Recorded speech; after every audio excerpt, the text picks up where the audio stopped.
할렐루야. 네, 주님을 찬양합니다. 오늘 사도행전 제30번째 시간 사도행전 15장 22절에서 35절까지 이르는 말씀, 사도회의의 결과와 해결이라는 제목을 가지고 오늘도 함께 은혜를 나누고자 합니다.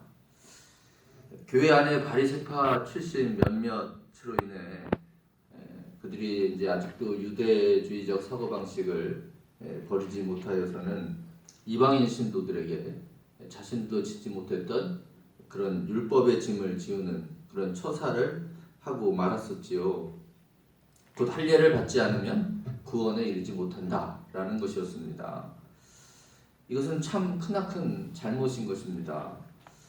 이것은 하나님의 구원의 은혜를 망각한 그런 어리석은 고정관념에서 출발하였기 때문인 것이죠.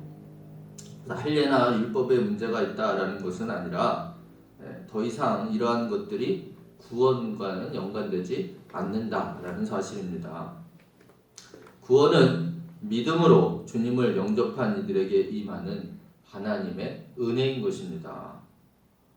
그래서 이것을 베드로는 한마디로 11절이었죠. 주 예수의 은혜로 구원받는 줄을 믿노라, 이렇게 선포하였던 것입니다.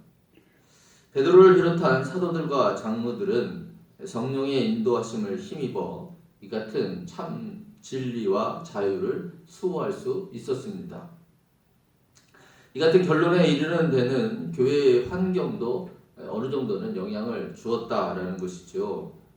그것은 바로 자유스러운 그런 토론의 장과 그리고 누구도 항변할 수 없는 그런 성령의 지혜로 그 권위가 선 베드로의 말씀, 또 성령의 역사 속에서 몸소 체득하였던 바울과 바나바의 증거, 그리고 이제 야고보가 결정적으로 지적한 그런 성경 말씀에 의한 근거까지 그러한 훌륭한 회의 문화가 가져온 그런 결정이기도 하다는 것입니다.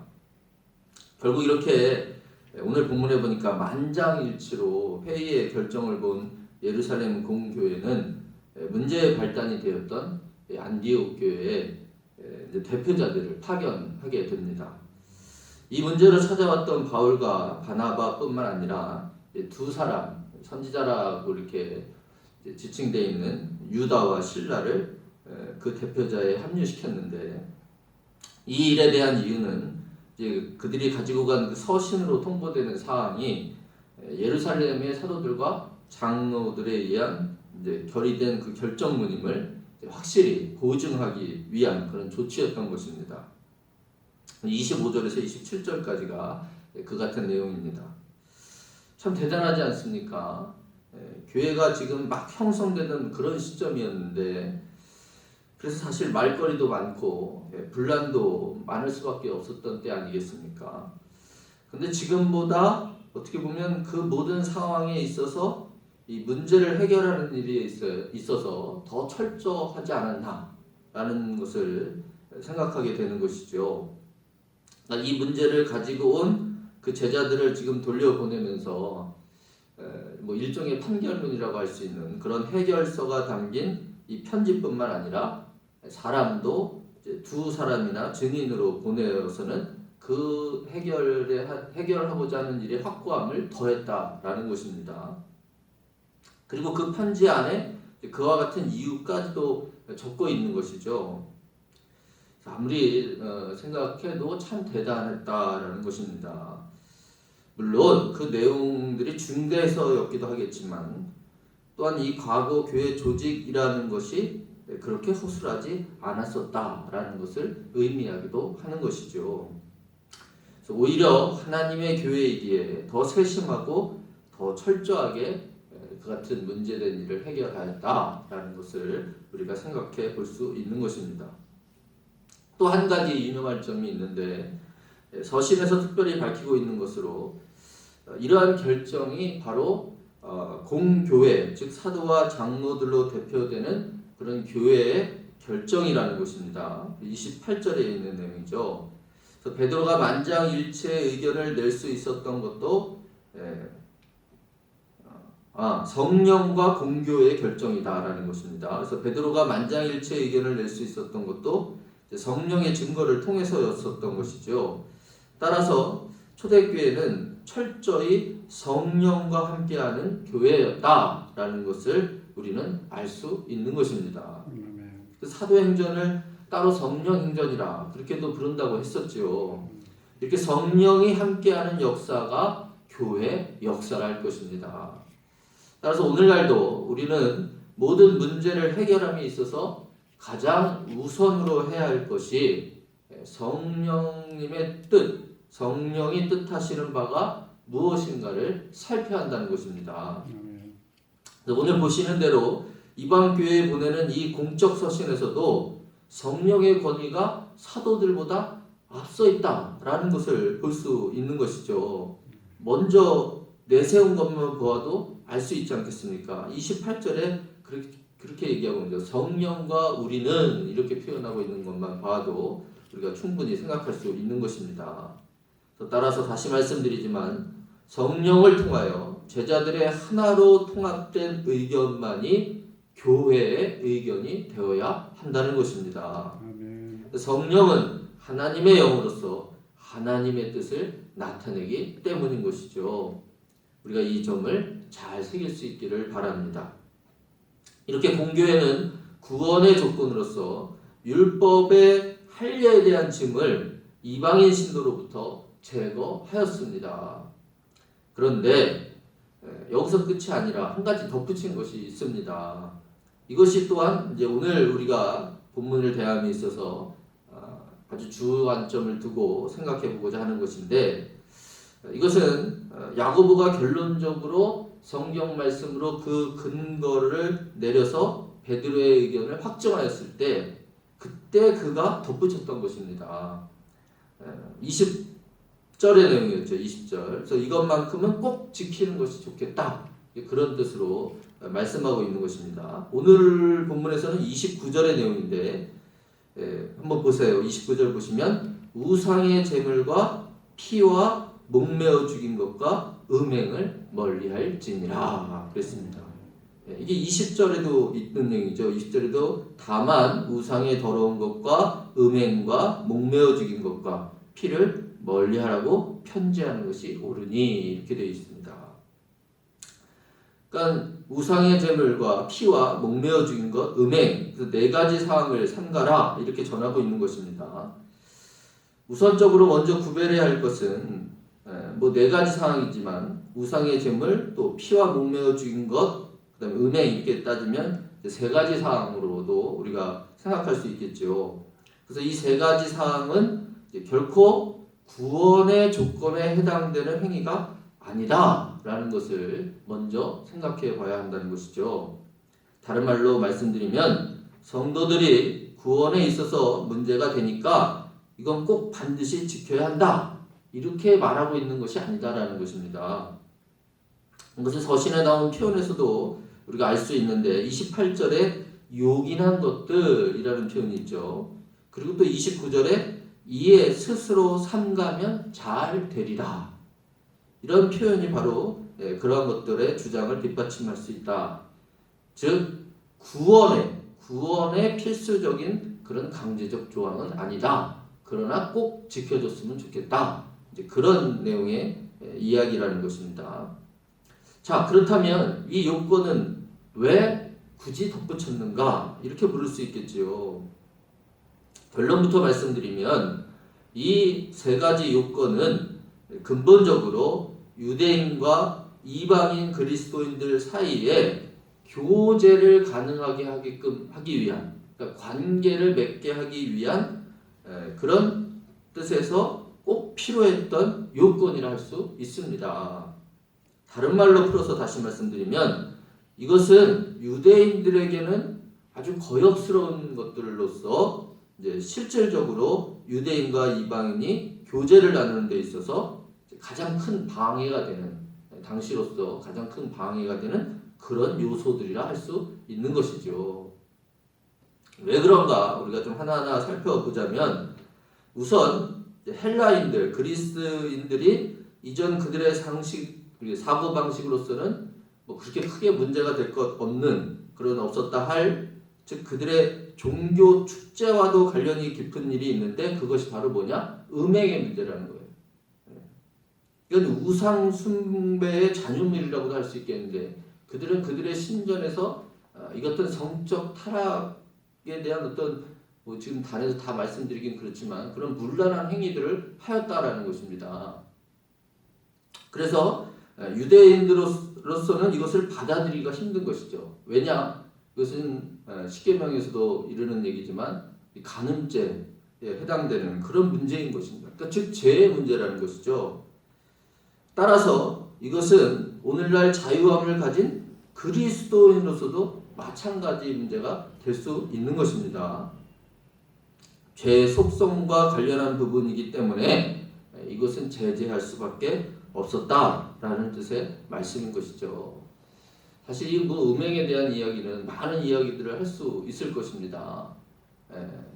제가 뭐 수요일 날 십계명을 전하면서도 이렇게 언급을 좀 했었는데 이 시간 다 언급할 수 있는 문제는 아니지만 어쨌든 그 정도로 일단 말씀을 드리고 두 번째로는 우상의 제물에 관한 것입니다. 이것은 고린도전서 8장에서도 다루는 부분인데 우상에게 바치고 난 뒤에 그때 그 고기를 먹는 문제에 관한 것입니다. 그러니까 제사 음식에 관련된 것을 이야기하는 거예요. 우리식으로 얘기하면. 근데 당시에는 이 우상에게 바쳐진 그들이 신에게 바치고 난 뒤에 그 고기가 당시 시장에서 이것을 이제 파는 그렇게 시장에까지 이 고기가 이제 나왔다라는 거예요. 그렇게 팔리던 때였기 때문에 이 문제가 참 미묘한 그런 문제를 일으키고 있는 것이죠. 그러니까 직접 신전에서 그같이 고기를 먹지 않아도 내가 시장에 가서 고기를 살 때도 이 제사 음식이 나와 있는 그런 상황이니까 이 문제를 일으킬 수밖에 없는 그런 상황이죠. 따라서 바울은 이것이 너무나도 이제 그런 시장까지 나오는 그런 일반적인 일이 되어버림에 따라서 나중에는 음식에 있어서도 성도들이 자유함을 갖기를 바라는 것이죠. 이 로마서 14장에 이제 자세히 잘 기록되어 있습니다. 물론 실족할 수 있는 형제들을 생각하며 조심해야 할 그런 필요성도 제시하고 있습니다. 이것은 뒤에 다시 한번 더 다루기로 하겠습니다. 세 번째로는 목매어 죽인 것과 피를 먹는 문제에 관한 것입니다. 이것은 창세기까지 거슬러 올라갑니다. 창세기 9장 4절에 하나님은 노아와 맺은 언약 중에 고기를 그 생명되는 피채 먹지 말 것을 주문합니다. 사실 그 이전에는 고기를 아예 먹지 않았었죠. 그렇죠? 근데 이제 고기를 먹게 하시면서 피채 먹지 말라. 그러니까 우리가 목매어 죽인 것은 결국 고기와 피를 같이 먹게 되지 않습니까? 같이 생각해 볼 수 있는 거죠. 그리고 레위기 17장 10절에서 14절에 따르면 아예 피를 먹지 말 것을 하나님께서는 율법에 이르는 것입니다. 이유는 분명합니다. 피가 곧 뭐다? 생명이라는 것이죠. 그래서 레위기 17장에 보면 육체의 생명은 피에 있음이라. 또 생명이 피에 있으므로 피가 죄를 속하느니라. 모든 생물은 그 피가 생명과 일체라. 그래서 짐승의 고기를 먹을 때는 반드시 피를 빼내고 먹어야 한다는 것입니다. 제가 이 세 번째 이야기를 하고 나니까 왠지 드는 생각들이 있죠. 이제껏 맛있게 드셨는데 이거 먹어도 되나 말아야 되나. 뭐 선지국이라던가 피순대라던가 뭐 사슴 같은 거 녹용을 제하면서 나오는 피를 막 먹기도 하지 않습니까? 이런 거 먹어도 되나 하는 그런 생각이 들 것입니다. 이 얘기도 좀 뒤에 다시 하기로 하고요. 우선적으로 우리가 이 요건들을 통해서 생각해 볼 것은 처음 말씀드렸던 음행을 제외하고는 이제 모두 음식에 관련한다는 것을 알 수 있습니다. 이것은 음식이 사람들과 교제하는 데 있어서 가장 쉽게 부딪히는 그런 문제이기 때문일 것입니다. 안 그렇습니까?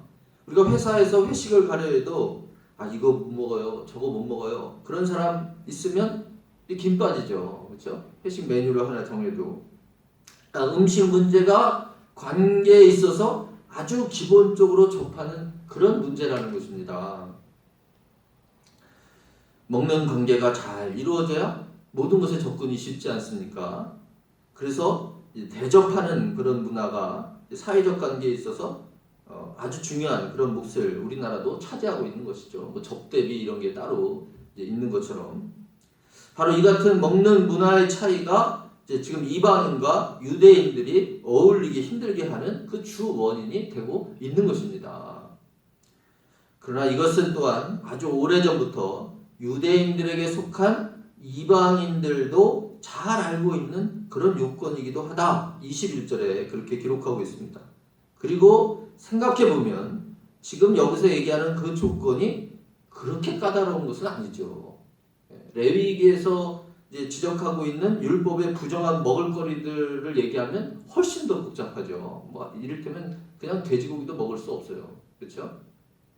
더 까다롭지만 지금 여기서 제시하는 것은 그렇게 까다로운 건 아니다. 따라서 이것 정도만 이방인 그리스도인들이 지켜준다면 유대 그리스도인들도 이방인들과 교제하는 데 있어서 덜 어려울 것임을 이야기하고자 하는 것이겠죠.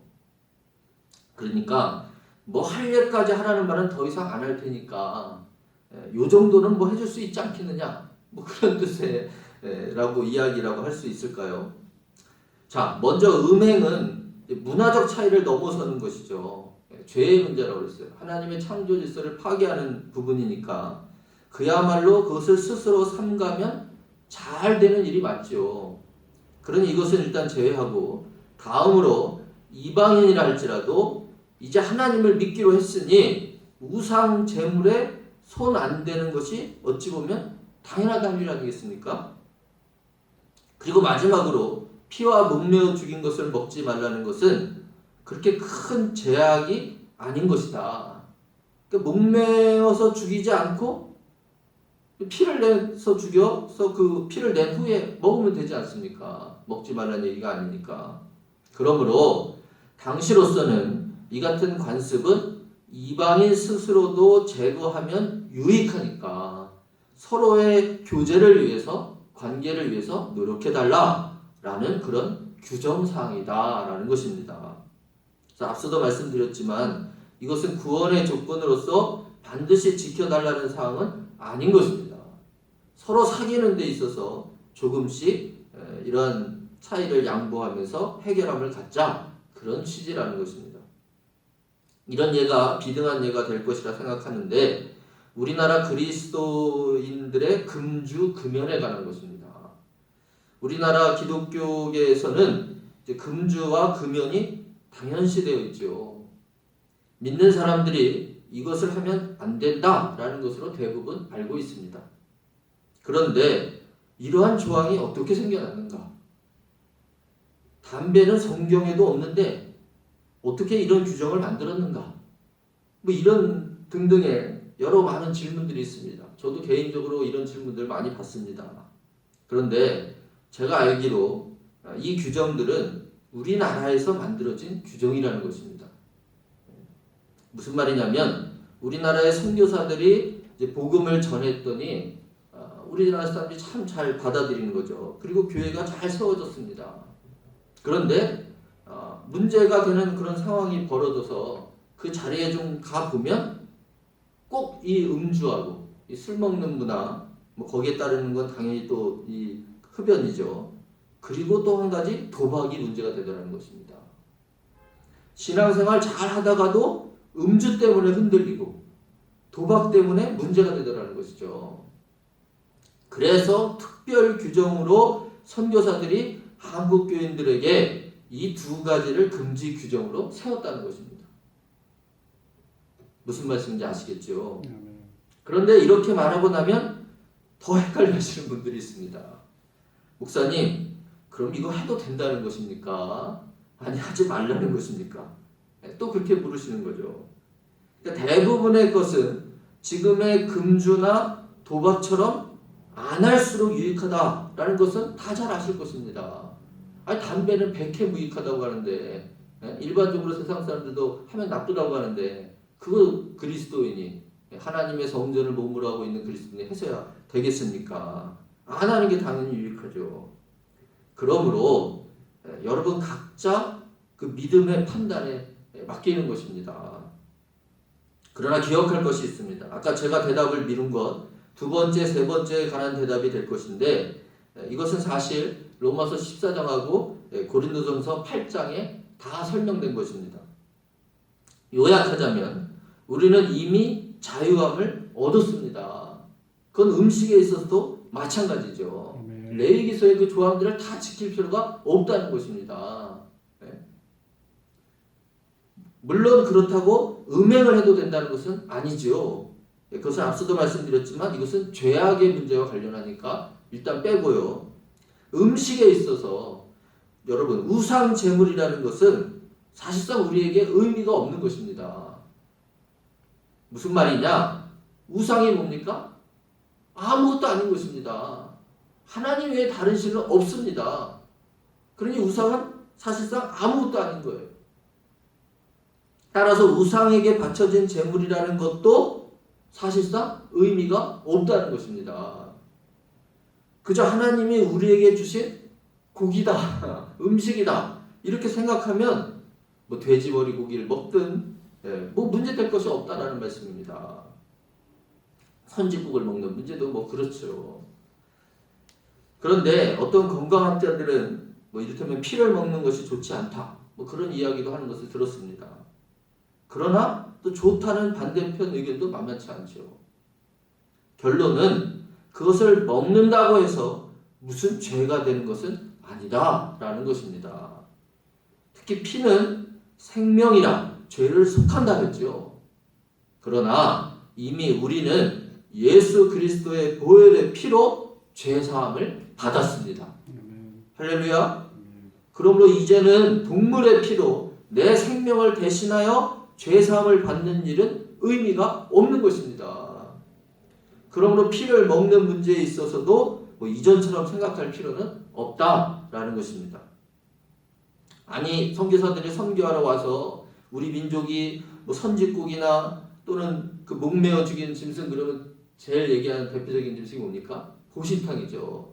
그러니까 보신탕을 먹는다고 서양 선교사가 와서는 아우 저 뭐 문화적으로 아주 그냥 말도 안 되는 이런 민족이다 하면서 무시하면서 그렇게 우리를 상대한다면 우리가 좋겠습니까? 이 사랑의 교제를 하는 데 있어서 그런 선입견은 오히려 갖지 않게 하는 것이 좋다 할 것입니다. 그래서 특별히 뭐 안식일 교단 같은 그 교단들은 이렇게 음식에 대해서 뭐라 그러죠? 이렇게 레위기의 그거를 거의 지키는 그런 교단들도요. 선교사들에게 있어서는 그래서 그들의 음식 제한을 푼다라는 뜻을 제가 들은 바 있습니다. 선교사들은 그냥 그 복음 전하기 위해서 이제 그런 정도를 감수해도 된다라는 것이죠. 그러므로 이것이 결코 절대적 제한 조건이 아니다라는 뜻을 말씀드리는 거예요. 고린도전서 10장 31절에 무엇을 하든지 다 하나님의 영광을 위하여 하라. 아멘. 그러니까 하나님의 영광이 구원의 복음 전함이 우선이다라는 말씀입니다. 근데 문제는 또 여기가 또 끝이 아니다라는 거예요. 내가 이 같은 자유함을 가졌어요. 우리는 그렇게 자유해요. 그런 자유함을 가졌다고 해서 마음대로 이 자유를 행해도 되는가? 이 문제가 또 남아 있습니다. 왜냐? 오늘처럼 이 정리가 되지 않은 상태에서는 이 일로 인해 실족하는 사람들이 있을 수 있기 때문이죠. 안 그렇습니까? 지금도 이제 헷갈려하는 사람들이 분명히 있을 텐데 오늘 사도회의의 이 같은 결정으로 인해서 여러분 그 문제가 싹 사라졌을까요? 아니에요. 그렇지 않습니다. 만일 그랬다면 바울이 로마서나 또 고린도전서에 이와 같은 이야기를 쓸 필요가 없습니다. 그렇지 않습니까? 바울은 결론적으로 그래서 그런 말씀을 하는 거죠. 서로를 탓하지 말라. 이 믿음의 자유함 때문에 서로를 탓하지 말라는 거예요. 먹는 이는 먹지 않는 일을, 먹지 않는 이는 먹는 일을 탓하지 말라는 것이죠. 그러니까 믿음의 약함이 문제가 있지만 그것이 결코 믿음 자체의 문제는 아니다라는 것입니다. 그러면서 하는 말이 자신은 자신이 먹는 자유함으로 인해 누군가 실족할 상황이 된다면 자신은 그를 위해서라도 평생 먹지 않도록 자신을 스스로 제한하겠다라는 것입니다. 고린도전서 8장 9절입니다. 그런즉 너희의 자유가 믿음이 약한 자들에게 걸려 넘어지게 하는 것이 되지 않도록 조심하라. 다시요. 너희의 자유가 믿음이 약한 자들에게 걸려 넘어지게 하는 것이 되지 않도록 조심하라. 네? 이를테면 제가 제사 음식 자유함을 가지고 누가 준 돼지머리고기 맛있게 먹었습니다. 근데 우리 교인 중에 이거 제사 음식 먹으면 안 되는 거야. 내가 성경에서 봤는데 이 부분에 보니까 이렇게 먹으면 안 된다고 써있네. 그렇게 알고 있어요. 또는 어떤 지도자로부터 그렇게 들었어요. 그렇게 믿음 갖고 있는데 제가 탁 먹으면 그분이 어떻게 생각하겠습니까? 아니 목사님이 어떻게 제사 음식을 먹을 수가 있어? 이렇게 되죠. 예. 그런 분들을 생각해서 바울은 아예 먹지도 않겠다라고까지도 결단하는 거예요. 예. 이게 정말 굉장한 의미의 말씀인 거죠. 그러면서 연이어서 말하기를 8장 13절인데 고린도전서 8장 13절 그러므로 만일 음식이 내 형제를 실족하게 한다면 나는 영원히 고기를 먹지 아니하여 내 형제를 실족하지 않게 하리라. 아멘. 아멘. 그래서 자기 유익을 구하지 말고 남의 유익을 구하라. 그렇게 또한 말씀하고 있는 것입니다. 참 대단한 결단이지 않습니까? 그러니까 여기까지 생각하고 실천할 수 있어야 참 자유함을 갖게 되는 거죠. 그러니까 모든 것이 가하지만 모든 것이 유익한 것은 아니다. 고린도서 10장 23절 말씀 아닙니까? 이 말씀을 생각할 수 있어야 진정 그 자유함을 가질 수 있다라는 거예요. 이 말씀의 의미를 아는 사람이 성숙한 성도의 모습이다라는 거죠. 무엇보다도 영혼 구원과 사랑의 마음이 가장 중요하다는 거예요. 내가 하는 행동으로 인해 다른 이가 실족할 수 있다면 내게 자유함이 있다고 해도 스스로 절제할 수 있는 능력, 이것이 진정한 자유함이다 라는 것입니다. 아멘. 자신을 제어할 수 있는 능력보다 더 큰 자유가 있겠습니까 여러분? 복음을 전하고 사랑의 교제를 나누는 데 있어서 다른 일을 위해 내 자유를 제한할 수 있는 사람이 바로 참된 성숙함의 경지에 이른 모습이라는 것입니다. 아멘. 그래서 바울은 유대인에게는 유대인의 모습으로 헬라인에게는 헬라인의 모습으로 대할 수 있었던 것입니다. 아멘. 사도행전 16장 1절에서 3절에도 보면요. 바울이 디모데에게 할례를 행하게끔 합니다. 아니 이제까지 할례 안 해도 된다고 얘기했는데 아니 디모데에게 갑자기 할례를 행하라고 해요. 왜 그렇습니까? 이것은 바울이 지금 구원의 조건으로서 할례에 동의하는 그런 것이 아니라 바로 그의 부친이 디모데의 부친이 헬라인이었어요. 그 헬라인이었던 이 디모데로 하여금 그가 유대인들과의 교제에 있어서 원만하게 하기 위해서 행했던 그런 일인 것입니다. 무슨 말씀인지 아시겠죠? 사랑의 교제를 위해서 자신의 희생을 통해 스스로 제한하는 것이 바로 진정한 자유함이다라는 것입니다. 오늘 전해드린 말씀을 잘 들으실 수 있기를 바랍니다. 이 전체를 잘 들으셨어야 합니다. 혹시라도 아직도 마음에 꺼림이 있는 분이 있으시다면 개인적으로 오셔서 저하고 상담을 하셔도 좋겠습니다. 로마서 14장 17절입니다. 하나님의 나라는 먹는 것과 마시는 것이 아니요 오직 성령 안에 있는 의와 평강과 희락이라. 아멘. 아멘. 바울은 선포합니다. 무엇이 우선이고 무엇이 중요한지를 이르는 말씀인 것이죠. 오직 성령 안에서 의와 평강과 희락이 하나님 나라의 본질이라는 것입니다. 아멘. 이것을 깨달을 수 있기를 바랍니다. 아멘. 다행히 당시 안디옥 교회는 이 같은 편지와 그것을 증거한 증인들의 말에 잘 화답하였습니다. 31절이죠. 그들이 읽고 그 위로한 말을 기뻐하더라. 아멘. 아멘. 그들에게 기쁨의 소식이 되었다라는 것입니다. 할례의 구원 조건에 대한 결론도 또 유대 그리스도인들이 제안한 그 요건들도 그들에게 크게 문제가 되지 않았다라는 것입니다. 아멘. 성령 안에서 의와 평강과 희락을 누린 것입니다. 할렐루야. 아멘. 이것이 곧 바울이 로마 교회에 일렀던 하나님 나라의 모습인 줄로 믿습니다. 사랑하는 성도 여러분, 오늘 우리가 이 사도회의의 결과와 그 해결의 모습을 보면서 정말 우리 안에 있는 문제에 있어서도 해결의 비법을 찾을 수 있기를 바랍니다. 아멘. 먼저 문제에 있어서는 세밀하게 검토하고 확인하는 그런 철저함이 있어야 한다는 것입니다. 교회이기에 더 투명하고 더 정확해야 할 것입니다. 아멘. 교회가 가장 깨끗해야 이 세상에 대한 자정 능력을 행할 수 있지 않겠습니까? 아멘. 그리고 그렇게 되기 위해서는 반드시 성령과 함께 가야 한다는 것입니다. 아멘. 성령이 임재하시지 않고 성령께서 가르쳐 주시지 않으며 성령께서 함께 하시지 않는다면 교회의 존재 가치도 상실되는 것입니다. 아멘. 여러분, 성령이 떠난 교회가 교회이겠습니까? 성령이 떠나면 교회는 더 이상 능력을 행할 수 없게 될 것입니다. 그리고 마지막으로 교회의 표상은 하나님 나라입니다. 하나님 나라는 먹고 마시는 것이 아니요 오직 성령 안에서 의와 평강과 희락이라 하였습니다. 아멘. 무엇이 정말 중요한 문제이고 우선적인 일인지 우리는 분별할 수 있어야 할 것입니다. 아멘. 하나님 나라를 바라본다고 한다면 그에 합당한 하나님 나라를 꿈꿔야 하지 않겠습니까, 여러분? 아멘. 성령 안에서 사랑으로 하나를 이루어가는 교회가 진정한 우리의 꿈이 되어야 할 것입니다. 아멘. 거추장스러운 것들 다 제하시고 서로의 영혼을 위해 나를 희생하며 오직 성령으로 오직 예수로만 교제하는 그런 시온성민교회, 우리 교회의 모든 성도가 되시기를 주님의 이름으로 축원합니다. 아멘. 아멘. 기도하겠습니다. 아버지 하나님, 참으로 어려운 때입니다.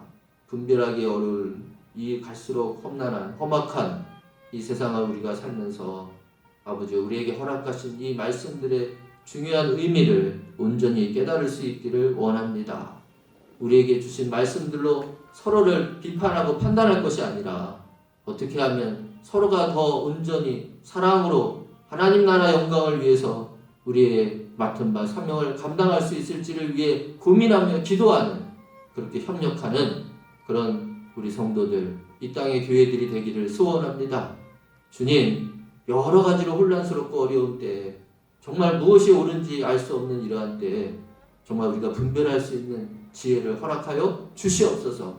말씀의 의미를 온전히 깨달을 수 있는 그런 지혜를 허락하여 주시옵소서. 아멘. 마지막 때까지 더 정직하고 더 순수하게, 아버지여 비둘기같이 순결하게 그렇게 우리의 마음을 지켜 인도하여 주시옵소서.